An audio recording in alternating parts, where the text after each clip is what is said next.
Hi hello வணக்கம் and welcome to TNPSC goals. இல்லம் தேடி கல்வியில் ஒரு முக்கியமான அப்டேட் என்ன அப்படின்னாக்கா, இந்த சிபிடி டெஸ்ட்டுக்கு யாரெல்லாம் அடுத்த இந்த ஃபஸ்ட் லெவல் டெஸ்ட்டில் செலக்ட் ஆகிருக்காங்களோ அவங்களுக்குலாம் மெயில் வர ஆரம்பிச்சிருச்சு. ஒவ்வொரு ஃபஸ்ட்டு ஒரு மத்தியானம் ஒரு 3 மணிலேருந்து ஒவ்வொரு டிஸ்ட்ரிக்டாக வந்து இந்த மெயில் வந்து அனுப்பிட்டுருக்காங்க. ஸோ இன்னும் யாரெல்லாம் மெயில் பார்க்காம இருக்கீங்களோ எல்லோரும் மெயில் பாருங்கள். அந்த மெயில் வந்து நீங்கள் வந்து நெக்ஸ்ட் லெவலுக்கு செலக்ட் ஆகிருக்கீங்க, நீங்கள் வந்து உங்களுக்கான எக்ஸாம் வரப்போகுது அப்படிங்கிற மாதிரி சொல்லியிருக்காங்க. ஸோ அதே மாதிரி என்ன சொல்லியிருக்காங்கன்னா, இந்த மெயில் வந்து ரொம்ப கான்ஃபிடென்ஷியலாக இருக்கணும் அப்படிங்கிற மாதிரி சொல்லியிருக்காங்க. யாருக்குமே இதை பற்றி எந்த ஒரு இன்ஃபர்மேஷனையும் நம்ம ஷேர் பண்ணக்கூடாது. மாரி ஷேர் பண்ணோம் அப்படின்னாக்க நம்ம அப்புறம் என்ன எக்ஸாம் எழுத முடியாமல் கூட போயிடலாம். அவங்க என்ன சொல்கிறாங்கன்னு தெரியல. ஸோ அதெல்லாம் இது பண்ணாதீங்க. அப்புறம் முக்கியமாக என்ன சொல்லியிருக்காங்க அப்படின்னாக்கா, இந்த சர்டிஃபிகேட்ஸ் எல்லாமே ஒரிஜினல் வந்து எடுத்துகிட்டு போகணும். கண்டிப்பாக ஒரிஜினல் இருக்கணும். ஒரிஜினல் இல்லைன்னா உங்களால் அட்டன் பண்ண முடியாது. சில பேர் வந்து காலேஜில் கொடுத்துருப்பீங்க, சில பேர் வந்து ஏதாவது இல்லை வேறு ஊரில் இருப்பீங்க, அந்த மாதிரிலாம் ஏதாவது ப்ராப்ளமாக இருக்கும். உங்கள் சர்டிஃபிகேட்ஸ் உங்கள் கையில் இல்லாமல் இருக்கும்.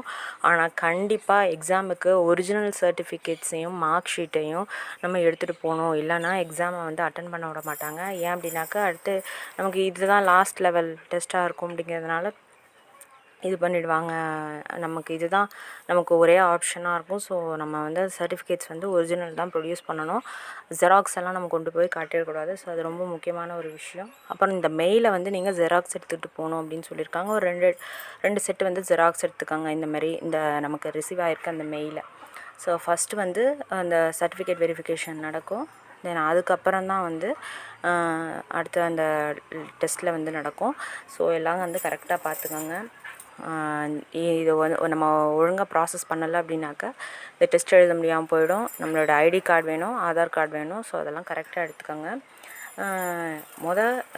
மெயில் ரிசீவ் பண்ணியிருந்தீங்கன்னா உங்கள் கோஆர்டினேட்டருக்கோ இல்லை வாட்ஸ்அப் குரூப்லேயும் நீங்கள் அதை வந்து மென்ஷன் பண்ணிவிடுங்க.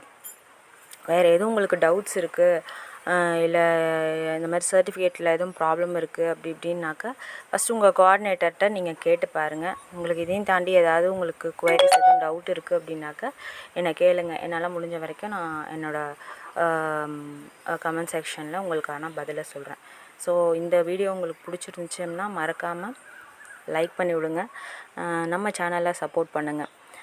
அதுவே எனக்கு இன்னும் நிறைய அப்டேட்ஸை கொடுக்கறதுக்கு ஒரு மிகப்பெரிய ஒரு ஹெல்ப்பாக இருக்கும். ஸோ தேங்க்ஸ் ஃபார் வாட்சிங் திஸ் வீடியோ. பாய்.